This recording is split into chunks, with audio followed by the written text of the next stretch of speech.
प्रश्न 1। पाठ के आधार पर हर की पौड़ी पर होने वाली गंगा जी की आरती का भावपूर्ण वर्णन अपने शब्दों में कीजिए। उत्तर। हर की पौड़ी पर गंगा आरती का एक अलग ही रंग होता है। संध्या के समय गंगा घाट पर भारी भीड़ एकत्र होती है। गंगा सभा के स्वयंसेवक खाकी वर्दी में मुस्तैदी से घूमते हैं और वे सबको शांत होकर सीढ़ियों पर बैठने के लिए कहते हैं। लोग अपने मनोरथ सिद्धि के लिए 101 या 151 रुपए वाली स्पेशल आरती करवाते हैं। 5 मंजिली पीतल की नीलांजलि में हजारों बत्तियां जल उठती हैं। औरतें गंगा में डुबकी लगाकर गीले वस्त्रों में ही आरती में शामिल होती हैं। स्त्री पुरुषों के माथे पर पंडित पुजारी तिलक लगाते हैं। पंडित हाथ में अंगोछा लपेटकर नीलांजलि को पकड़कर आरती उतारते हैं। लोग अपनी मनौतियों के दिए लिए हुए फूलों की छोटी छोटी किश्तियां गंगा की लहरों में तैराते हैं। गंगा पुत्र इन दोनों में से पैसे उठा लेते हैं। पहले पुजारियों के भर्राए कंठ से संवेद स्वर उठता है, जय गंगे माता, जो कोई तुझको ध्याता सारे सुख पाता, जय गंगे माता। फिर भक्तों का संवेद स्वर गूंजता है। उनके स्वर में लता मंगेशकर का मधुर स्वर मिलकर ओम जय जगदीश हरे की आरती से सारे वातावरण को गुंजायमान कर देता है। प्रश्न 2। गंगा पुत्र के लिए गंगा मैया ही जीविका और जीवन है। इसम कथन के आधार पर गंगा पुत्रों के जीवन परिवेश की चर्चा कीजिए। उत्तर। गंगा पुत्र वे हैं जो गंगा में गोता लगाकर लोगों द्वारा तैराए गए फूलों के दोने में रखे पैसों को उठाकर अपने मुंह में दबा लेते हैं। जैसे ही कोई भक्त दोने पानी में सरकाता है, वैसे ही गंगा पुत्र उस पर लपक कर दोने से पैसे उठा लेते हैं। यदि कभी उनके लंगोट में दीपक की आग लग जाती तो वे झट से गंगाजी में बैठ जाते। गंगा मैया ही उनकी जीविका और जीवन है। गंगा स्नान करने के लिए आए भक्तों द्वारा गंगा पूजा के लिए तथा मनौती के लिए जो पैसा चढ़ाया जाता है उसे भी वह गोताखोर गोता लगाकर निकाल लेते। यही रेजगारी उसकी दिन भर की कमाई है। रेजगारी को भी बेचकर उसके परिवार की औरतें 1 रुपए के 80 या 85 पैसे देकर कुछ लाभ कमा लेती हैं। इस प्रकार गंगा मैया ही उसका जीवन और जीविका दोनों है। हम कह सकते हैं कि इन गंगा पुत्रों का जीवन कष्टपूर्ण परिस्थितियों में बीतता होगा।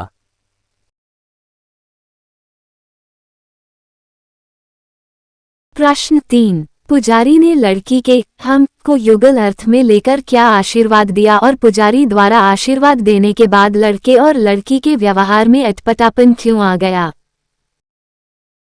उत्तर। गंगा स्नान के बाद संभव पुजारी के पास खड़ा चंदन का टीका लगवा रहा था, तभी एक युवती पारो गंगा स्नान के बाद गीले वस्त्र पहने उसके पास आकर खड़ी हो गई।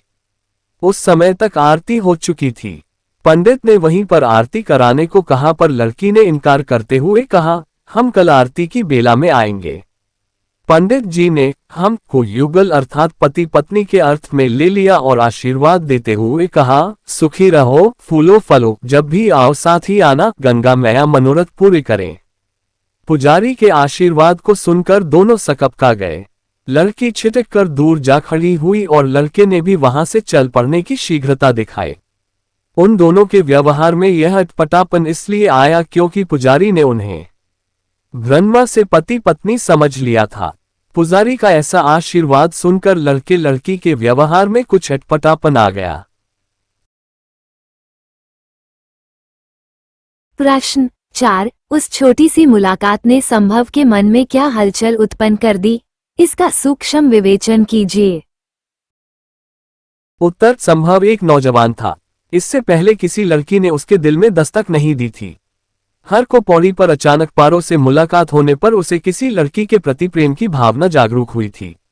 पारो को जब उसने गुलाबी साड़ी में पूरी भीगी हुई देखा तो वह देखता रह गया। उसका सौंदर्य अनुपम था। उसने उसके कोमल मन में हलचल मचा दी। वह उसे खोजने के लिए हरिद्वार की गली गली खोजता रहा। घर पहुंचकर उसका किसी चीज में मन नहीं लगा। खाना खाते समय भी पुजारी के आशीर्वाद का दृश्य उसकी आंखों के सामने घूमता रहा। वह सोचता रहा, लड़की का नाम भी तो उसने नहीं पूछा, वह भी ए में पढ़ती होगी या ए में रहने वाली कहाँ की होंगी, हरिद्वार की तो लगती नहीं। वह ये भी कह रही थी कि कल शाम को यहाँ फिर आएंगी। उससे दोबारा मुलाकात होगी तो वह उसके बारे में पूछेगा कि कहाँ की रहने वाली है और उसका नाम क्या है। वास्तव में उसके मन में उस लड़की के प्रति प्रेम उत्पन्न हो गया था और वह उससे मिलना चाहता था। प्रश्न 5। मनसा देवी जाने के लिए केबल कार में बैठे हुए संभव के मन में जो कल्पनाएं उठ रही थीं, उनका वर्णन कीजिए। उत्तर, मनसा देवी जाने के लिए संभव एक गुलाबी केबल कार में बैठ गया। कल से उसे गुलाबी रंग के सिवा कोई और रंग अच्छा नहीं लग रहा था, क्योंकि लड़की ने कल गुलाबी रंग के वस्त्र पहने थे। इसलिए वह गुलाबी रंग की केबल कार में ही बैठा। उसके मन में उस लड़की के दिखाई देने की कल्पना जग रही थी। यद्यपि संभव पूजा पाठ में विश्वास नहीं करता था, पर अब उसका मन इसमें इसलिए लग रहा था ताकि किसी प्रकार उसकी भेंट अपने मन में बसी लड़की के साथ हो जाए। इसीलिए उसने मनसा देवी के मंदिर में चढ़ावे के लिए एक थैली भी खरीदी। उसने लाल पीले धागे भी खरीदे। संभव ने भी पूरी श्रद्धा के साथ गांठ लगाई, फिर सिर झुकाया, नैवेद्य चढ़ाया। जब उसने पीली केबल कार में उस लड़की को बैठे देखा तब वह बेचैन हो गया। उसका मन हुआ कि वह पंछी की तरह उड़कर पीली केबल कार में पहुंच जाए। प्रश्न 6। पारो बुआ इनका नाम है। उसे भी मनोकामना का पीला लाल धागा और उसमें पड़ी गिठान का मधुर स्मरण हो आया। कथन के आधार पर कहानी के संकेत पूर्ण आशय पर टिप्पणी लिखिए। उत्तर, संभव ने आगे जाते बच्चे के कंधे को थपथपाकर कहा, कहो दोस्त। लड़का बोला, अरे भैया। फिर अपनी बुआ से कहा, बुआ इनसे मिलो, ये है मेरे दोस्त। फिर अपनी बुआ का आंचल खींचते हुए कहा, पारो बुआ इनका नाम है। संभव ने हंसते हुए अधूरा वाक्य पूरा किया। संभव देवदास। जब लड़के ने अपनी बुआ का नाम पारो बताया तब संभव को लगा कि उसकी मनोकामना का पीला लाल धागा बांधना सार्थक हो गया है, क्योंकि संभव ने आज ही इसी लड़की को देखने की मनोकामना पूर्ण करने के लिए मनसा देवी के दर्शन करके लाल पीले धागे की गांठ लगाई थी और आज ही उसकी मनोकामना पूरी भी हो गई। लड़की से उसकी भेंट भी हो गई और परिचय भी हो गया। तब उसे उस गांठ का मधुर स्मरण हो आया। उसके मन में लड़की के प्रति प्रेम भाव जागृत हो गया। वह स्वयं को देवदास समझने लगा। उसे लगने लगा कि अब पारो उसकी हो जाएगी। कहानी का संकेत यही कहता है। प्रश्न 7। मनोकामना की गांठ भी अद्भुत अनूठी है, इधर बांधो उधर लग जाती है। कथन के आधार पर पारो की मनोदशा का वर्णन दीजिए। उत्तर, मनोकामना की यह गांठ भी कैसी अद्भुत है, अनूठी है।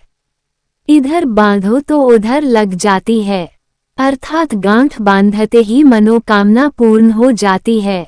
एक दिन पूर्व ही गंगा घाट पर लड़की पारो की भेंट लड़के संभव से हुई थी और पुजारी ने उन्हें पास खड़ा देखकर भ्रम से पति पत्नी समझकर फलने फूलने का आशीर्वाद दिया था। तब से ही उन दोनों के मन में प्रेम का अंकुरन हो गया था। पारो भी संभव से मिलने के लिए उतनी ही बेचैन थी जितना संभव। आज मनसा देवी के दर्शन करने के बाद लड़की ने मनोकामना पूरी होने हेतु कलावे की गांठ बांधी थी। गांठ बांधने के कुछ समय बाद नीचे आते ही उस गांठ का असर हुआ और संभव से उसकी फिर मुलाकात हो गई। आज ही उसने गांठ बांधी थी और संभव आज उसे फिर दिख गया तथा उससे परिचय भी हुआ। प्रश्न 8। निम्नलिखित वाक्यों का आशय स्पष्ट कीजिए। कर तुझे तो तैरना भी ना आवे, कहीं पैर फिसल जाता तो मैं तेरी माँ को कौन मुंह दिखाती। उत्तर, ये कथन संभव की नानी का है। संभव गंगा तट से बहुत देर से लौटा तो नानी को चिंता सवार हो गई। वो संभव के लौटने पर उसे अपने मन में उठने वाली आशंकाओं के बारे में बताने लगी। वो कहने लगी कि तुझे तो तैरना भी तो नहीं आता है, अगर कोई दुर्घटना हो जाती तो वो अपनी बेटी सविता को कौन सा मुख दिखाएगी, अर्थात उसे क्या जवाब देगी। नानी के मन में अपने दोहीते संभव के प्रति जो स्नेह है उसी की अभिव्यक्ति इन पंक्तियों में हुई है, क्योंकि जिससे स्नेह होता है उसकी कुशल क्षेम के संबंध में हमें निराधार शंकाएं होती हैं। प्रश्न ख। उसके चेहरे पर इतना विभोर विनीत भाव था मानो उसने अपना सारा अहम त्याग दिया है। उसके अंदर स्व से जनित कोई कुंठा शेष नहीं है। वह शुद्ध रूप से चेतन स्वरूप आत्माराम और निर्मलानंद है। उत्तर गंगा की जलधारा के बीच एक आदमी सूर्य की ओर उन्मुख हाथ जोड़े खड़ा प्रार्थना कर रहा था। उसके चेहरे को देखकर लगता था कि उसने सारे अहम भावों को त्याग दिया है। उसे देखकर ऐसा प्रतीत होता था कि उसके मन में अब किसी प्रकार के अहंकार की कोई भावना नहीं रह गई है।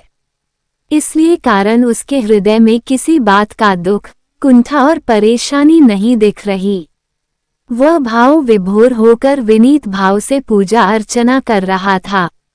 वह साक्षात परमात्मा का स्वरूप दिखाई दे रहा था। उसमें बस चेतना, आत्मा है और वह स्व से ऊपर उठकर परमात्मा में लीन हो चुका है। ऐसा लग रहा है उसने आत्मज्ञान प्राप्त कर निर्मल और आनंद को प्राप्त कर लिया है। एकदम अंदर के प्रकोष्ठ में चामुंडा रूप धारिणी मनसा देवी स्थापित थी। व्यापार यहाँ भी था। उत्तर इस पंक्ति में लेखिका ये प्रतिपादित कर रही हैं कि हमारे धर्म स्थलों पर भी व्यापारिक प्रवृत्ति हावी हो गई है। हरिद्वार में पहाड़ी पर स्थित मनसा देवी के दर्शन करने लोग केबल कार से जाते हैं। मंदिर में जाकर संभव ने देखा कि एक कमरे में चामुंडा रूप धारण किए मनसा देवी की मूर्ति स्थापित थी। वहां भी व्यापारिक गतिविधियां जारी थीं। लोग ज्यादा से ज्यादा धन कमाने के लिए लाल पीले धागे और रुद्राक्ष बेच रहे थे। बेचने वाले प्रसाद, फूलमाला आदि के दाम भीड़ को देखकर बढ़ा देते थे। वहां मंदिर में भी व्यापार चल रहा था। प्रश्न 9 दूसरा देवदास कहानी के शीर्षक की सार्थकता स्पष्ट कीजिए। उत्तर इस कहानी का नाम दूसरा देवदास बिल्कुल उचित है। ये शीर्षक कहानी की सार्थकता को स्पष्ट करता है। जिस प्रकार शरत चंद्र के उपन्यास का पहला देवदास अपनी पारों के प्रति इतना ही आसक्त था जितना ये दूसरा देवदास संभव था, इस दूसरे देवदास के मन में भी अपनी इस पारों को देखने मिलने की उतनी ही ललक थी। वह उसे ढूंढने के लिए बाजार, घाट, यहाँ तक कि मनसा देवी के मंदिर तक हो आता है। उससे एक मुलाकात हो जाए, इसके लिए मन्नत तक मांगता है। जब वह मिलती है तो लड़की का पारो नाम सुनकर जैसे उसकी खोज सार्थक बन जाती है, इसलिए वह अपने नाम के बाद देवदास लगाकर इसका संकेत भी दे देता है। दोनों के मध्य छोटी सी मुलाकात प्रेम के बीज अंकुरित कर देती है। यह मुलाकात उनके अंदर प्रेम के प्रति ललक तथा रुमानियत को दर्शाती है। देवदास वह नाम है जो प्यार में पागल प्रेमी के लिए प्रयुक्त किया जाता है। अतः दूसरा देवदास शीर्षक संभव की स्थिति को भली प्रकार से स्पष्ट कर देता है। प्रश्न 10 हे ईश्वर, उसने कब सोचा था कि मनोकामना का मौन उद्गार इतनी शीघ्र शुभ परिणाम दिखाएगा? आशय स्पष्ट कीजिए।